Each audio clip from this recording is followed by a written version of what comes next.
আসসালামু আলাইকুম। প্রিয় আমার প্রবাসী ভাই ও বোনেরা, কথাগুলো আপনাদের জন্য বলা।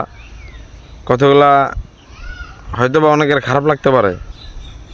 ভাই, আপনারা সেই দূর প্রবাসে থেকে খুব কষ্ট করেন। আমি প্রবাসে থাকি না, আমি বাংলাদেশেই থাকি।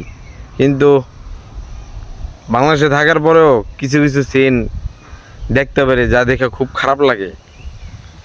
আপনি কি ভালোবাসার পাত্র? আপনি ভালোবাসার পাত্র না, আপনি হলেন চাহিদার পাত্র। আপনি যদি কামাই করে দিতে পারেন, যতদিন আপনি কামাই করে দিবেন ততদিন আপনি ভালো।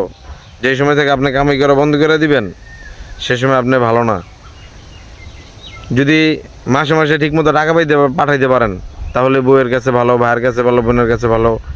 ভাই R15 কিনবো, R15 কিনার টাকা দিছেন, আলহামদুলিল্লাহ ভাই, খুব খুশি। আপনিও খুব ভালো, আপনি R15 কিনার টাকা দিছেন, আমার ভাই আমার টাকা দিছে। ওই বোন একটা মোবাইল চাইছে, দামি মোবাইল, 40,000 দামের একটা মোবাইল চাইছে, পাঠাইছেন, ভালো কথা।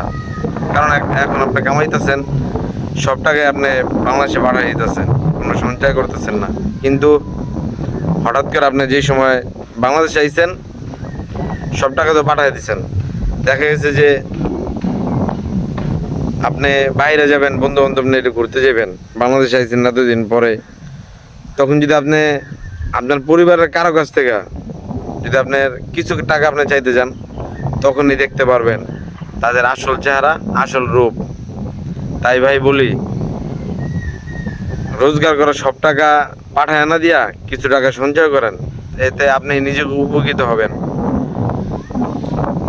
যদি আপনি দেখা গেছে যে সঞ্চয় না করতে পারেন, তখন একসময় বড় ক্ষতির তল আপনিই পড়বেন। বাংলাদেশে আসার পর হয়তো আপনার সিএনজি চালিত হইব, তাহলে আপনি যে কোনো কাজ করে খাইতে হইব। কি লাভ ভাই? ওই যে আপনি বাইরে পরিশ্রম করলেন, বাংলাদেশে কষ্ট করলে কাজ করলেন, তাহলে এত বছর বিদেশ করে আপনার লাভ কি? মুসলিমে কিছুদিন আগে একটা ঘটনা দেখলাম, আমাদের পাশের এলাকাতেই। তারা দুই ভাই, ছোট ভাই আর বড় ভাই। বড় ভাই অনেক বছর বিদেশ করছে, প্রবাস, যে কষ্টের নাম প্রবাস। অনেক বছর বিদেশ করার পরে সে সব টাকা বাড়িতে পাঠিয়ে দিছে, ঠিক আছে।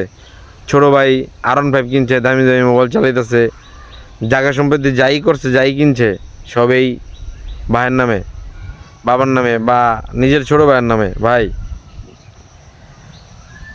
তখন সেই প্রবাসী যদি দেখে, যদি বললো যে ভাই আমার কাছে তো টাকা নাই, আমার কিছু টাকা দাও, তখন সে বলে, পরিবারের লোকেই, যেই বলুক, পরিবারের লোকেই বলতেছিল যে ভাই, যে এত বছর কি বিদেশ করলি, টাকা কই, কি করছিস টাকা পয়সা? তা লাভ হইলো কি? এত বছর বিদেশ কইরা কোনো লাভই হইলো না। আপনি ওইগুলো হারাইলেন, এইগুলো হারাইলেন। তাই প্রবাসী ভাই বোনেরা, আপনাদের জন্য এই কথাগুলো বলা। চেষ্টা করবেন বাড়িতে যতটুকু প্রয়োজন ততটুকু পাঠান, আর বাকিটা সঞ্চয় করার চেষ্টা করেন নিজের ব্যাংকে, নিজের অ্যাকাউন্টে। ভবিষ্যতে ভালো হইব ইনশাল্লাহ।